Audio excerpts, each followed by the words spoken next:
Alright, so last time we talked about the under-20 AFCON. The Flying Eagles of Nigeria were grouped alongside Egypt, Morocco, and South Africa. Well, yesterday that became a thing of the past because CAF scrapped everything and redid the whole draw for the competition. As far as the reason why they did that is because Ivory Coast backed out as host of the competition. That was like 3 weeks ago. So, I mean, I would have hoped that they would have done this like 2 weeks ago and not wait till like less than 3 weeks before the competition starts.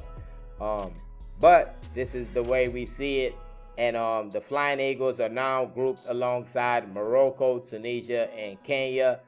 Not a big drop off from the original group. Of course, Morocco still in the group.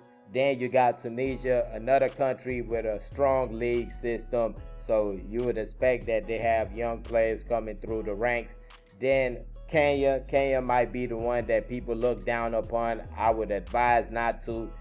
Just because you don't have consistency in your program when it comes to bringing out quality young players doesn't mean that in one time period you can't bring out quality young players.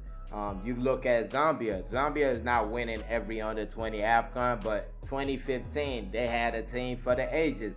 They had players that became players. So it can happen with any country the way I see it. So you can't look down on them until you actually play them. Then you might be like, okay, this team is not that good, or this team is really good. So going into the competition, I would advise that you don't look down on anybody. You go out there thinking that they're going to be playing the best football, and you should be ready for that. Now, outside of the teams in the Flying Eagles group changing, another thing that changed is the dates of their matchups. Their first match of the competition has been moved to the 1st of May. That will be against Tunisia on the 1st of May. The time of the match is yet to be decided, so when I get that, I'll let you guys know. But we do know it's going to be played on Thursday, the 1st of May. Then the second game will be played against Morocco, the 4th of May, Sunday, the 4th of May. And the third game, of course, against Kenya, the 7th of May, Wednesday, the 7th of May. But looking at the other groups, of course, 13 teams in the competition. So one group has 5 teams in it, and that group is Group A. The host nation, Egypt. The first team, you got Sierra Leone, you got South Africa, you got Tanzania, and you got Zambia. That's going to be tough right there. Not the toughest of groups, but that's going to be tough right there. Then you go to Group C, you got Central African Republic, you got DR Congo, you got Ghana, and you got Senegal.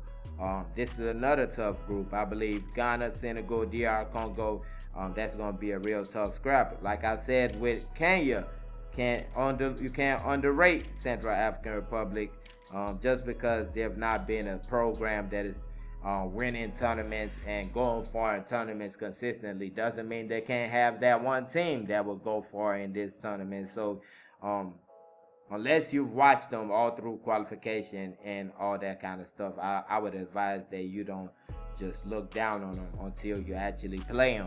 But that being said, I believe the 2 top teams in each group will make it to the quarterfinals of the competition. Then you'll have the best third place teams, 2 of the best third place teams that can make it into the quarterfinals. Of course, the final 4 in the competition will go to the Under-20 World Cup that will be played this year, later on this year.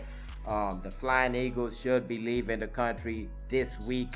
And of course, they'll be heading to Egypt where they'll be playing the Under-20 AFCON. Now, also yesterday, there was this report about the arrival of Kparobo Arierhi in the Flying Eagles camp.